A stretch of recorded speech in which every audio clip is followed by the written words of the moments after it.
తాకట్లో ఉన్న మీ బంగారాన్ని విడిపించి ఆ రోజు ఆన్లైన్ రేటుకి కొంటాం. Sharma gold company.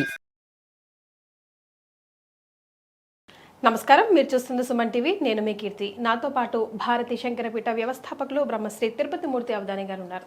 నమస్తే గురుగారు. ఓం శ్రీ మహాగణాధిపతయే నమః.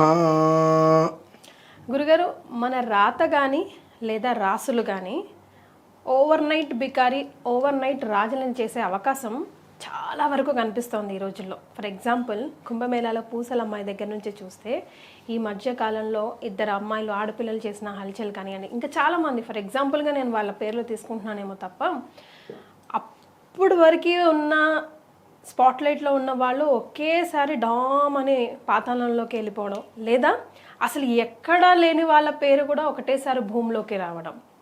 ఎందుకు అలా జరుగుతుందంటారు గురుగారు? దానికి రాసులకి, జాతకాలకి, తలరాతకి అన్నిటికీ సత్సంబంధం ఉంటుంది కదా? సంబంధం లేదమ్మా, దేనికి ఏది సంబంధం లేదు. అదేమిటండి?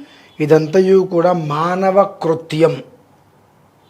మానవ కృత్యం ఎందువల్లనంటే, పాపం పూసలమ్మాయి కావచ్చు, ఈ పచ్చళ్ళు అమ్ముకునే వాళ్ళు కావచ్చు, ఆవిడ పాపం కుమారి ఆంటీ అని చెప్పి ఆవిడ్ని తీసుకొచ్చారు. ఓవర్ నైట్లో వాళ్ళందరినీ కూడా వీళ్ళందరూ జనాలందరూ కలిసి ఒక స్థితికి తీసుకెళ్లారు. తర్వాత వాళ్ళకి దిక్కు లేకుండా పోయింది పాపం. కానీ ఆ స్థితికి రావాలన్నా కూడా గ్రహాల అనుగ్రహం ఉండాలి కదా గురువుగారు. ఇప్పుడు ఏది కూడా తాత్కాలికం, దీర్ఘకాలికం ఉంటుంది. తాత్కాలికాన్ని మనం ముందుకు తీసుకెళ్ళకూడదు, తాత్కాలికాన్ని మనం సిద్ధపడకూడదు. ముందు తాత్కాలికం వచ్చినప్పుడు మనం సిద్ధపడుతున్నాం. ఇక్కడ ఏమవుతుందంటే అండి, ఇప్పుడు నేను ఇక్కడ కూర్చొని చాలా మహాద్భుతమైనటువంటి సుందరమైన దృశ్యాలు, సుందరమైన విషయాలు కొన్ని చెప్తా. ఎవరికి సంబంధం లేదు, పట్టించుకోడు. అదే ఇప్పుడు ఆ అలేఖ్యా పికెల్స్, ఆ అమ్మాయి హావభావాల్ని వలకపోస్తూ వీడియోస్ చేసింది. అది చూసిందంతా ఎవరండి? ప్రేక్షకులే, ప్రజలు కదా. చూసిన అమ్మాయి తిట్టింది అని చెప్పి అమ్మాయిని రచ్చగిడిచారు. తిట్టడం, అటువంటి తిట్లు తిట్టడం తప్పే. కానీ అమ్మాయి హావభావాలతో వీడియోస్ చేసిన దానికి కింద పెట్టిన కామెంట్స్కి, మరి కామెంట్స్ పెట్టిన వాళ్ళందరూ నాలుగేళ్ళు కట్ చేద్దండి. మరి వాళ్ళ ఇంట్లో కూడా ఆడపిల్లలు ఉంటారుగా, అలా కామెంట్స్ చేస్తారా? వాళ్ళు ఎందుకు చేయాలండి అంటే, వాళ్ళకి ఫైల్లోకి రావాలి, జనాల్లో కనిపించాలి, నేను పాపులర్ అవ్వాలి అనే ఉద్దేశంతో వాళ్ళు అనుకున్నారు. 4 రోజులు చూడటం మానేస్తే 5వ రోజు వాళ్ళే ఆపుకుంటారుగా. 4 రోజులు చూడటం మానేస్తే 5వ రోజు వాళ్ళే వీడియోస్ తీయటం ఆపేస్తారు. సో ఇప్పుడు వాళ్ళని ఆ స్థితికి తీసుకెళ్ళింది ఎవరు? ప్రేక్షకులే. మళ్ళీ వాళ్ళని ఒక స్థితికి తీసుకెళ్ళింది వీళ్ళే, డామాలను కింద పడేసింది వీళ్ళే. కాబట్టి అంటే దీనికి జాతకానికి మనం ఎప్పుడు పట్టద్దండి. దీర్ఘకాలికం, తాత్కాలికం. తాత్కాలికంగా అనేటువంటిది సుఖ సంతోషాలు మనం ఆపాదించుకుంటున్నాం. ప్రతి ఒక్కటి మనకి ఇది కావాలి. బెట్టింగ్ యాప్లు అన్నారు, ఇవన్నీ కూడా మనకి ఇది కావాలి. ఒక ఆరాధన చేస్తే భగవంతుడు మీకు వరం ఇస్తాడని చెప్పి నేను 4000 వీడియోస్ చేశాను అనుకుందాం, పెద్దగా పట్టించుకోలేదు. అదే ఒక బెట్టింగ్ యాప్ చేస్తే అందరు దాని వెంట పడ్డారు. సో అంటే 4000 వీడియోస్ నేను చేస్తే అందులో ఉన్న మంచిని మీరు తీసుకోకుండా ఒక బెట్టింగ్ యాప్ చేయంగానే అందులో మీరందరూ పెట్టుబడి పెట్టి ముందుకు వచ్చారంటే ఈజీ మనీకి అలవాటు పడిన వాళ్ళు ఎవరు? జనాలు. అప్పుడు ఈజీ మనీకి అలవాటు పడ్డ మీ దగ్గర తప్పు ఉంటుంది, నా దగ్గర తప్పు ఎందుకు ఉంటుంది? నేను 100 మంచి చెప్పా, 100 మంచి మీకు నచ్చలా, ఇది చేశా, ఇది మీకు నచ్చింది అంటే మీకు నచ్చింది కాబట్టి మీరు ముందుకెళ్ళారు. ఆరాధన చేయండి, అర్చన చేయండి, భగవంతుని ఆరాధించండి, ధ్యానంలో కూర్చోండి. ప్రమాదాలు తప్పితే ఎన్ని చెప్పి ఇవన్నీ మీరు వినట్లేదుగా. ఇవన్నీ విన్నప్పుడు ఏదో ఒకటి నెగిటివ్లో రాగానే దాన్ని పట్టుకుంటున్నారంటే తప్పంతా ఎవరి దగ్గర ఉంది అంటే మన దగ్గర ఉందమ్మా. ఇది సామాజికంగా మాట్లాడాల్సిన విషయం. ఇది అమ్మాయి పచ్చళ్ళు అమ్ముకుందో ఏమమ్ముకుందో మనకు సంబంధించిన విషయం కాదు. క్వాలిటీ ఉన్నాయి, రేట్లు పెట్టుకున్నారు. ఇప్పుడు ఒక ఇడ్లీ ఎంత ఉంటుందమ్మా బయట మామూలుగా ఇక్కడ ఎక్కడ కొంటే? బయట 30 rupees plate, 40 rupees plate. Five స్టార్కి వెళ్తే అదే కదా, 500 రూపాయలు కూడా ఉంటాయి. అది ఆ ఇడ్లీ బంగారంతోనో వెండితోనో చేయట్లేదు కదా. ఎందుకంటే బ్రాండ్ కేవలం. వీళ్ళు మేము చాలా జాగ్రత్తగా తీసుకొస్తున్నాము, అమ్ముతున్నాము అని అన్నారు. ఒరిజినల్గానే తీసుకొస్తున్నాము అన్నారు. నేను మామూలుగా ఒరిజినల్ అంటే ఒక నువ్వుల నూనె కిలో 750 వరకు ఉంటుందమ్మా ఈ ప్రజెంట్. నువ్వులను తీసుకొని చేసేటువంటిది. మేము అన్నీ కూడా క్వాలిటీగా చేస్తున్నామని అన్నారు. సరే, క్వాలిటీగా చేశారు, ఎలా చేశారు, 1000 ఉంది, 1200 ఉంది, 1500 ఉంది. నీకు ఇష్టమైతే కొనుక్కో, కష్టమైతే మానేసి. మీరు అడిగారు, ఆ అమ్మాయి అలా స్పందించడం తప్పు. కానీ ఆ స్థితికి తీసుకెళ్ళింది మనమే కదా. ఆ కామెంట్స్ చూడండి, ఎప్పుడైనా ఒకసారి అమ్మాయి ఏదైనా ఒక రీల్ వస్తే పాపం ఎంత అసహ్యపరంగా, అంటే నేను నా నోటితో అనకూడదు కానివ్వండి, ఒక తండ్రికి పుట్టినవాడు అటువంటి మెసేజ్లు పెట్టడండి కామెంట్లు. అంత అసహ్యంగానా ఆడకూతురిని పట్టుకొని. మరి అంటే నీ ఇంట్లో కూడా ఉన్నారుగా, నీ ఇంట్లో నీ తల్లి, మీ చెల్లి, నీ భార్య ఉన్నారుగా, నీ భార్యని చూసినట్టు వీళ్ళని చూడవుగా నువ్వు. అట్లా వేరే అమ్మాయి గురించి నువ్వు ఎలా స్పందించగలుగుతున్నావు? అంటే తప్పు మనలో ఉంది. ఆ అమ్మాయి ఫైల్లోకి రావాలి, నేను పాపులర్ కావాలి అనుకుంది. మీరు చూడకపోతే పాపులర్ కాదుగా, మీరు చూసి పాపులర్ చేశారు. ఇవాళ అమ్మాయికి దిక్కు లేకుండా పోయింది పాపం. అంటే ప్రతిదానికి మనం జాతకము దోషాలు అనకూడదండి. మనం చేసుకునేటువంటి మన స్వయంకృత అపరాధాలే ఎక్కువ. ఆవిడెవరో కుమారి ఆంటీ పాప ఏమున్నా లేకపోయినా వెంటబడ్డారు ఆవిడ దిక్కు లేకుండా పోయింది. వాళ్ళ పోసలేమ్మ అమ్మాయి, ఆ అమ్మాయి ఏదో చిరునవ్వు బాగుందని చెప్పి ఒకడెవడో వీడియో పెట్టాడు, కళ్ళు బాగున్నాయని చెప్పి, అంతే అమ్మాయిని వైరల్ చేశారు. వాళ్ళ అమ్మాయి పరిస్థితి అర్థం కావట్లా. ఇది ఏంటంటే కేవలం కూడా సునకానందం అంటారు తెలుసా అండి, పైశాచిక ఆనందం. అంటే ఒక మనిషిని ఏ రకంగా అయినా సరే పైకి తీసుకెళ్ళి కింద పడేయాలి, దిక్కు లేకుండా చేయాలి. పైకి తీసుకెళ్లేది ప్రజలే, కింద పడేసేది ప్రజలే. కాబట్టి ఇందులో మనం గమనించుకోవాల్సిందే, రాత్రికి రాత్రే మనల్ని పైకి తీసుకెళ్తున్నారంటే మనం జాగ్రత్తగా ఉండాలి. అంత ఈజీ మనీ కానీ అంత ఈజీ ఫేమ్ కానీ అది టెంపరీ, శాశ్వతం కాదంటారు. కంప్లీట్గా అంది. కొంతమంది చనిపోతారు కూడా బాధ తట్టుకోలేక, చేసే ట్రోలింగ్ తట్టుకోలేక. నువ్వు ట్రోల్ చేస్తున్నావు అని అంటే నీ ఇంట్లో నువ్వు ఉత్తమైన వాడైతే నువ్వు ట్రోల్ చేయవు. అంతే కదా, నీ ఇంట్లో నీకు ఉండేటువంటి ఏవైతే టార్చర్స్, నువ్వు పెట్టే ఇబ్బందులు ఉన్నాయి అవన్నీ అక్కడ నువ్వు వాళ్ళ మీద చూపిస్తున్నావు, అంతే తప్ప ట్రోల్స్ నువ్వు చేసావంటే నీ ఇంట్లో జరిగేటువంటి వాటిని నీ ఇంట్లో వాళ్ళు తిట్టలేక నువ్వు బయట వాళ్ళని తిడుతున్నావు అనేటువంటి విషయాన్ని మనం గ్రహించుకుంటే మనం బాగుంటామమ్మా. ఇందులో జాతకమని, దోషాలని, రాశులు ఇవన్నీ మనం ఆలోచించద్దు. దీని గురించి సంబంధించింది కాదు అది. ఎంతమంది అమ్మా ఇప్పుడు ఎవరిదాకా దానికి ప్రతి ఒక్కరిని సోను సూద్ గారి మీద గారు ఇప్పుడు ఆయన ఏదో బెట్టింగ్ యాప్స్ చేశారని నాకు డౌట్ వచ్చింది. బెట్టింగ్ యాప్ ప్రమోషన్ చేస్తున్నారు అని అంటే ఎవరు చేస్తున్నారమ్మా? ఎవరు? నాకు అది అర్థం కావట్లా. అంటే బెట్టింగ్ యాప్ ప్రమోషన్ చేశారు, వీధి మీద కేసు పెట్టండి అన్నారు. సరే, మీరు ఏదో ఒక యాప్ తయారు చేశారు, ఆ యాప్ నేను బెట్టింగ్ వీడియో చేశాను. ఆ వీడియో దేని నుంచి వస్తుంది బయటికి? ఏమో ఒక ఫలానా ఛానల్స్, ఆ ఛానల్స్ వాడికి డబ్బులు ఇవ్వకుండా వాడు ఊరికే యాడ్ ఇస్తున్నాడా? ఆ ఛానల్ వాడు ఊరికే యాడ్ పెట్టలేదు కదా. అంటే నేను బెట్టింగ్ ప్రమోషన్కి నేను డబ్బు తీసుకున్నాను మీ దగ్గర, మీరు ఒక యాప్ తయారు చేశారు, మీకు లైసెన్స్ ఇచ్చింది ఎవరు? అదే కదా, గవర్నమెంట్. మీకు లైసెన్స్ ఇవ్వడం గవర్నమెంట్ తప్పు. మీకు లైసెన్స్ ఇచ్చారు కాబట్టి నేను మీ దగ్గర యాడ్ చేశాను.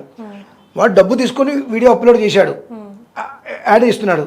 మరి వాళ్ళందరికీ లేని తప్పు చేసిన వాడికి ఎందుకు వచ్చిందండి అనిపిస్తుంది. అంటే ఏంటి ఇక్కడ? నువ్వు ఒక 10,000 రూపాయలు పెట్టి నష్టపోయావు కాబట్టి నువ్వు కేసు పెట్టావు. అదే నువ్వు పెట్టిన 10,000 రూపాయలకి నీకు 1,00,000 రూపాయలు వస్తే అంటే ఎదుటివాడు నష్టపోతే సపోర్ట్ చేయట్లేదు గురుగారు. సపోర్ట్ కాదమ్మా అనేది, సపోర్ట్ చేయట్లేదు. కానీ ఇందులో సపోర్ట్ కాదు, మనం అర్థం చేసుకోవాల్సిన విషయం. ఇది మూలం ఎక్కడి నుంచి వచ్చిందంటే మనమే ఒక వస్తువు కొనటం మానేస్తే వాడు అమ్మడిగా ఇలా చూపించకుండా ఇలా చూసుకుంటే బెటర్. చెప్పరా అంత ఒకటి చెప్తా, రోజు టీవీలో చూపిస్తూ ఉంటాం ధూమపాన నిషేధం అని చెప్పి. ఆ సిగరెట్ల పెట్టల మీద కూడా క్యాన్సర్ వస్తే ఇవన్నీ రకరకాలుగా చూడంగానే ఒక రకమైన లోపల తినకుండా బయటకు వచ్చేస్తుంది, అట్లా భయంకరంగా బొమ్మలు కనిపిస్తాయి. కానీ తాగడం మానేస్తున్నారా? అసలు అది ప్రొడక్షనే ఎందుకు? నేనంటే ఎటు పోయినప్పటికీ కూడా నష్టపోతున్నది ప్రజలే. ఎందువల్ల? వాళ్ళ అమాయకత్వం, వాళ్ళకున్న అమాయకత్వం. నాకు ఇవన్నీ వీడియోస్ వచ్చినప్పుడు, ఆ పీకిల్స్ అమ్మాయి కానీ ఇవన్నీ వచ్చినప్పుడు అనుకుంటా, దేశంలో ఏవీ లేవా? మరి ఇవొక్కటి ఈ వీటిలో వచ్చిందో ఏ ఒక్కటి ఎవ్వరికీ ఉపయోగం లేదు ప్రపంచంలో. ఉపయోగించేవి సునీత విలియమ్స్ గారు, ఆవిడ అంతరిక్షానికి వెళ్ళి వచ్చారు, కొంతకాలం అక్కడ ఉండి వచ్చారు. నేను వెళ్ళి రావడానికి మూల కారణం భగవద్గీత, గణపతి అని చక్కగా గర్వంగా చెప్పుకున్నారు. ఈ ఒక్క మీడియా వాళ్ళు ఎవరైనా ఆవిడ దగ్గరికి వెళ్ళి పరస్పరంగా 1 by 1 భగవద్గీతలోని గొప్పతనం ఏంటంటే మీరు ఎలా చదివారు, ఎక్కడ చదివారు, ఏ రకంగా దాన్ని మీరు సాధించగలిగారు, దాని రహస్యాలు మాకు కూడా చెప్పండి అని అడగలిగారా? ఏంటమ్మా మరి ప్రపంచానికి ఏది అవసరమో అనేటువంటి విషయాలు మనం పట్టించుకోవట్లా. ప్రపంచానికి అవసరం లేని ఏవైతే ఉన్నాయో వాటిని తిప్పి ఇదే మళ్ళీ అఘోరాలు వస్తున్నాయి. తిప్పి దేనికి? దీనివల్ల ఎవరికి ఉపయోగము? సరదా దాని పేరు ఉంటారు అర్ధనగ్న ప్రదర్శనలు అంటారు. అవి వేస్తే లక్షల కోట్ల వ్యూస్ని చూస్తున్నారు జనాలు. ఒక చక్కటి ఆరాధన ఒక్క 10 నిమిషాలు చూడండి, ఆ వైబ్రేషన్ మనకు తగులుతుంటే చూడగలుగుతున్నారా? మరి అంటే జనాలు చెడుకి అలవాటు పడ్డంతగా మంచి జోలికి వెళ్ళట్లేదు. అంతే. ఎంత ప్రయత్నం చేస్తున్నా ఇది కరెక్ట్ కాదు, ఇది మంచి కాదు, ఇది చెడు, ఇలా కాదు ఇలా అని చెప్పిన ఎంత ప్రయత్నం చేస్తున్నా చెడుకి ఆకర్షింపబడినట్టుగా మంచికి వాళ్ళు ఆకర్షింపబడలేకపోతున్నారు. ఎగ్జాక్ట్లీ. తప్పు ఎవరి దగ్గర లేదమ్మా, మన దగ్గరే ఉంది. ఎస్. సో కరెక్షన్ కూడా మనతోనే స్టార్ట్. మనమే చేసుకోవాలమ్మా. ఎవడో వస్తాడు, పాత కూడా ఉంది, ఎవరో వస్తారని ఏదో చేస్తారని ఎదురు చూసి మోసపోకమా అని చెప్పి. అలానే ఎవ్వరూ రారు, ఏమి చేయరు. మన జీవితం మనమే మార్చుకోవాలి.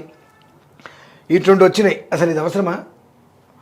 ఎవరో ఒక అమ్మాయి పాపం అమ్మాయి డ్యాన్స్ చేసింది, మనకెందుకు చూడకపోతే మానే. ఒక వారం రోజులు చూడకపోతే తర్వాత అమ్మాయి ఇంకొక వీడియో పెడుతుందా?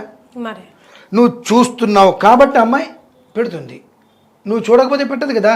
అంతే. నువ్వెందుకు చూస్తున్నావు? అంత సిగ్గులేని వాళ్ళమా మనం? అంటే అంత కక్కుర్తా? అంటే ఏ అమ్మాయి ఎట్లా ఏ రకంగా డాన్స్ హావభావాలు చూపిస్తే ఆ అమ్మాయి కల్లా ఫాలో అయిపోయి ఆ అమ్మాయిని చూసేసేసి రేపు ఇంకో వీడియో ఎప్పుడు వస్తుందని చెప్పి ఎదురు చూడటమేనా? ఇక నీకు వేరే పనులు లేవా? అంటే ఈ రకంగా ఆ అమ్మాయి జీవితాన్ని కూడా మనం నాశనం చేస్తున్నాం. చదువు ఉందో చదువు లేదో, ఉద్యోగం ఉందో ఉద్యోగం లేదో, ఏదో సోషల్ మీడియాలో ఏదో 4 వీడియోస్ చేసుకుని రూపాయి సంపాదించుకుందాము అని ఏదో ప్రయత్నాలు చేసింది. మీరు చూడలేదనుకోండి, మానేస్తారుగా. అంతే కదా గురుగారు. మనం చూస్తూ ఎంకరేజ్ చేస్తున్నాం, మనమే ఎంకరేజ్ చేస్తున్నప్పుడు వాళ్ళకి ఏమనిపిస్తుంది? చాలా మంచిది అనుకుంటా, ఇది చాలా బాగుందని ఇంకా వాళ్ళు వేస్తున్నారు. తద్వారా వాళ్ళ వ్యాపారం అనేది వృద్ధి చేసుకుంటున్నారు. అంతే. ఆ అమ్మాయి ఒక్క తిట్టు తిట్టింది అనవసరంగా అని చెప్పి ఇంత రచ్చ చేశారు కదా. మరి ఇదే అమ్మాయి తొందరపడి ఇన్స్టాగ్రామ్ మొత్తం క్లోజ్ చేసుకున్నారు, కానీ అది ఓపెన్ చేసి పెట్టి నన్ను ఇందో తిట్టిన తిట్లకి ఎవరు సమాధానాలు చెప్తారు, నాకు పెట్టిన కామెంట్స్కి ఎవరు సమాధానం చెప్తారని ఎవరు చెప్తారండి? ఎవరు చెప్పలేరు. అయితే ఒకటి, ఆ కామెంట్లకు తగ్గట్టుగానే వాళ్ళ హావభావాలు, డ్రెస్సులు, వాళ్ళు వేసిన డ్యాన్సులు కూడా ఉన్నాయి. అవసరమా? హాయి ఇంట్లో ఉండి ప్రశాంతంగా ఉండి చదువుకొని ఇంట్లో పెద్ద చూసేనో ఉద్యోగం చేసుకొని పెళ్లి చేసుకోండి అంటే ఇవన్నీ అవసరమా అమ్మ? 2 విషయాలు చెప్పి నేను ముగించేస్తా. భారతం తెలుసుగా మీకు? భారతంలో ద్రౌపది వస్త్రాపహరణం చేశారని చెప్పి యుద్ధం జరిగింది. ఇక్కడ స్త్రీలు ఒంటికి బట్టలు సరిగ్గా కట్టుకోవట్లేదు, కట్టుకోండి అని చెప్తున్నందుకు యుద్ధాలు జరుగుతున్నాయి. నువ్వు అడిగి చెప్పడానికి స్త్రీ మనోభావాలు దెబ్బతీశావు. స్త్రీ గురించి మాట్లాడటానికి ఒంటి నిండా కాళ్ళ నుంచి పై వరకు ఇక్కడ వరకు బట్టలు కట్టుకున్న అమ్మాయి ఇంకెవరైనా చూస్తారండి? ఎవరు చూడరుగా. సగం సగం డ్రెస్సులు వేసుకెళ్తే చూస్తూనే ఉంటారు. అట్లా తప్పు ఎవరిలో ఉందండి? మరి 2 ఆడపిల్లలు వెళ్తున్నారు పక్క పక్కన. ఒక అమ్మాయి చీర కట్టుకొని చక్కగా లేదా పంజాబీ డ్రెస్సు లంగా ఓని ఒంటి నిండా చక్కగా నీట్గా డ్రెస్ వేసుకుంది. ఇంకో అమ్మాయి ప్యాంట్ జీన్స్ ప్యాంటో ఎదురు చినిగిపోయిన వేసుకుంది. ఇద్దరు ఎవరిని చూస్తారు జనాలు? అంటే తప్పు ఎవరిది? ఇద్దరిది ఉంది గురుగారు. అదే అంటున్నా, మీరు ఇలా ఉన్నప్పుడు అలా చూసే ఆలోచన వెళ్ళకు కూడా రాదు కదా. మీరు అలా ఎందుకు ఉండాలి? ఇలానే ఉండొచ్చుగా. పాశ్చాత్య సంస్కృతి రోజు ఎన్ని అఘాయితీలు జరుగుతున్నాయండి. అయినా మనం ఏమన్నా మారుతున్నామా? మారట్లేదు. దీనికి దేవుడికి, గ్రహాలకి, రాశులకి సంబంధమే లేదండి. ఇదంతయు కూడా మనం పులిని చూసిన అక్క వాత పెట్టుకుంది అన్నట్టుగా మనం ఏదో చేద్దాం, ఏదో గొప్పగా చూపిద్దాం, ఏదో వ్యవహారం చేద్దాం అని చెప్పి వెళ్ళి ఒళ్ళు కాల్చుకొని బయటకు వస్తున్నామమ్మా. కాబట్టి మనల్ని మనం మార్చుకోవాలి. ఏది తప్పు, ఏది ఒప్పు, ఇది కరెక్ట్ కాదు కదా, ఎందుకు ఈ పని చేస్తున్నాం, ఎందుకు ఇందులోకి మనం వెళ్ళిపోతున్నాం అనేటువంటిది నిన్ను నువ్వు ఒక 10 నిమిషాలు కూర్చుని ధ్యానంగా కూర్చుంటే, మెడిటేషన్ చేస్తే క్లారిటీ వస్తుంది. తద్వారా నిన్ను మార్చుకోవాలి. నువ్వు మార్చుకుంటేనే ఇవాళ నువ్వే ఏదైతే ఉన్నావో అదే రేపు దేశం. అంతే కదా. ఇవాళ నువ్వు మనిషివే కావచ్చు, రేపు ఒక వ్యవస్థ ఏర్పడుతుంది. ఆ వ్యవస్థని ఒక బాగు చేయాలంటే నువ్వు కరెక్ట్గా ఉండాలి. చాలా సంతోషం గురుగారు, ధన్యవాదాలు.